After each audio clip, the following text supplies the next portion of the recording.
আসসালামু আলাইকুম প্রিয় চাকরি প্রত্যাশী ভাই ও বোনেরা। আশা করি সবাই অনেক অনেক ভালো আছেন।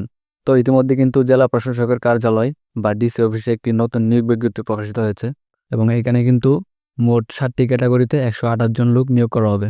তো এখানে কিভাবে আবেদন করবেন, কারা কারা আবেদন করতে পারবেন, বয়স কত হবে, বয়স কত থেকে কত হতে হবে এবং কত তারিখ থেকে আবেদন শুরু হবে, কত তারিখে শেষ হবে, বিস্তারিত আলোচনা করব। তো ভিডিওটা শুরু করার আগে যারা আমার ভিডিওটা দেখছেন, সব ধরনের চাকরির খবর সবার আগে পেতে আমার চ্যানেলটাকে দয়া করে সাবস্ক্রাইব করে দেবেন। তো এখানে কিন্তু প্রথমে যেটা দেখতে পাচ্ছেন, 1 নম্বর নাজির কাম কেশিয়ার। এখানে কিন্তু পদ সংখ্যা রয়েছে 2টি এবং বেতন গ্রেড হচ্ছে, বেতন স্কেল হচ্ছে জাতীয় বেতন স্কেল 2015 অনুযায়ী 16তম গ্রেড।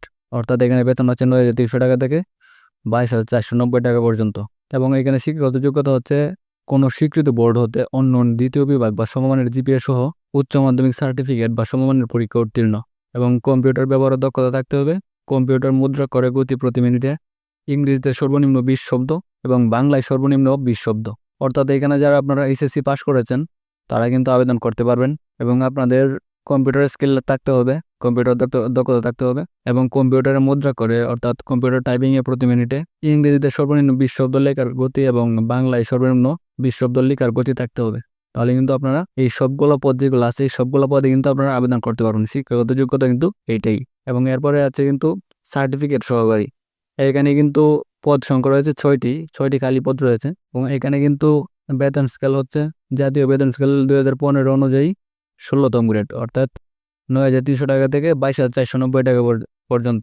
ওই যে উপরেরটার এটা কিন্তু সেমই। এরপরে আছে সার্টিফিকেট পেশকার। এখানে পদের সংখ্যা রয়েছে 5টি এবং এখানেও কিন্তু বেতন গ্রেড কিন্তু সেম উপরেগুলোর মতোই এবং শিক্ষাগত যোগ্যতাও কিন্তু সবগুলাই কিন্তু সেমই। এই শিক্ষাগত যোগ্যতা থাকলেই অথবা অভিজ্ঞতা থাকলে কিন্তু আপনারা এই সবগুলোর মধ্যে কিন্তু আবেদন করতে পারবেন। এরপরে রয়েছে ক্রেডিট চেকিং কাম সাইরাত সহকারী। এখানে কিন্তু পদ সংখ্যা রয়েছে 2টি এবং এইখানে কিন্তু বেতন গ্রেড ওই যে উপরেগুলোর মতোই সেম, 16তম গ্রেড, 9,300 টাকা থেকে 22,490 টাকা পর্যন্ত। এরপরে আছে অফিস সহকারী কাম কম্পিউটার ও মুদ্রাক্ষরিক। এখানে কিন্তু এই যে 11টা খালি পদ রয়েছে এবং বেতন গ্রেড 9,300 টাকা থেকে 22,490 টাকা পর্যন্ত। এরপরে আছে 6 নম্বরে অফিস সহায়ক। এখানে কিন্তু অনেকগুলো পদ খালি রয়েছে, 99টি পদ খালি রয়েছে। বেতন গ্রেড হচ্ছে 20তম গ্রেড, অর্থাৎ এখানে কিন্তু 8,250 টাকা থেকে 20,010 টাকা পর্যন্ত বেতন। এবং এখানে শিক্ষাগত যোগ্যতার প্রয়োজন হবে আপনার কোনো স্বীকৃত বোর্ড হতে অন্য দ্বিতীয় বিভাগ বা সমমানের জিপিএ সহ মাধ্যমিক স্কুল সার্টিফিকেট বা সমমানের পরীক্ষা উত্তীর্ণ। অর্থাৎ এখানে কিন্তু আপনারা যারা এসএসসি পাস করেছেন তারাই কিন্তু আবেদন করতে পারবেন এসএসসি পাস করলে। এবং এরপর আছে নিরাপত্তা প্রহরী।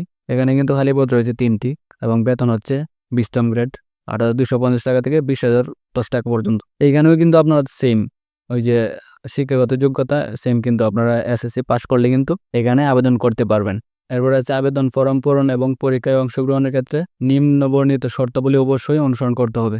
আবেদন গ্রহণের শেষ তারিখ 4 জুন 2025, অর্থাৎ আবেদনের শেষ তারিখ হচ্ছে, আবেদন করার শেষ তারিখ হচ্ছে 4 জুন 2025 পর্যন্ত। আপনারা যারা আবেদন করবেন তাদের বয়স অবশ্যই 18 বছর, ন্যূনতম 18 বছর এবং সর্বোচ্চ 32 বছরের ভেতরে হতে হবে। এবং শিক্ষাগত যোগ্যতার সনদ ও জাতীয় পরিচয়পত্রের ভিত্তিতে বয়স নির্ধারণ করা হবে। বয়সের ক্ষেত্রে কোনো এফিডেভিট গ্রহণযোগ্য নয়। এরপর আছে এই নিয়োগ বিজ্ঞপ্তিতে বর্ণিত শূন্য পদ পূরণে ভূমি মন্ত্রণালয়ের মাঠ পর্যায়ের কর্মচারী নিয়োগ বিধিমালা 2021 এবং এত সংক্রান্ত সকল বিধিবিধান যথাযথভাবে অনুসরণ করা হবে। এছাড়া নিয়োগ সংক্রান্ত বিদ্যমান যাবতীয় সরকারি বিধিবিধান এবং পরবর্তীতে এ সংক্রান্ত কোনো সংশোধন হলে তা অনুসরণ করা হবে।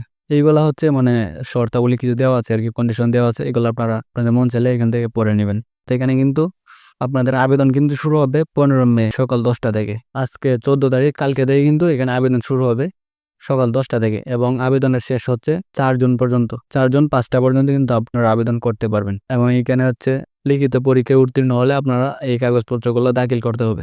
এই যে এখানে দেওয়া আছে সকল সনদ প্রত্যয়নপত্রের অনাপত্তিপত্র, জাতীয় পরিচয়পত্র, জন্ম নিবন্ধন সনদ, নেত্রকোনা স্থায়ী বাসিন্দা হিসেবে পৌরসভার মেয়র, ইউনিয়ন পরিষদের চেয়ারম্যান কর্তৃক নাগরিকত্ব সনদ। আর এখানে কিন্তু আপনারা শুধুমাত্র যারা নেত্রকোনা জেলার রয়েছেন তারাই কিন্তু আবেদন করতে পারবেন। নেত্রকোনা জেলার বাইরে অন্য কোনো জেলাতে কিন্তু আপনারা এখানে আবেদন করতে পারবেন না। এই যে এখানে কিন্তু দেওয়া আছে জেলা প্রশাসকের কার্যালয় নেত্রকোনা, রাজস্ব এস.এ শাখা। এই ওয়েবসাইটে কিন্তু আপনারা অনলাইনের মাধ্যমে শুধুমাত্র যারা নেত্রকোনা জেলার স্থায়ী বাসিন্দা তারাই কিন্তু আবেদন করতে পারবেন। অর্থাৎ নেত্রকোনা জেলা ছাড়া অন্য কোনো জেলা থেকে কিন্তু আপনারা আবেদন করতে পারবেন না।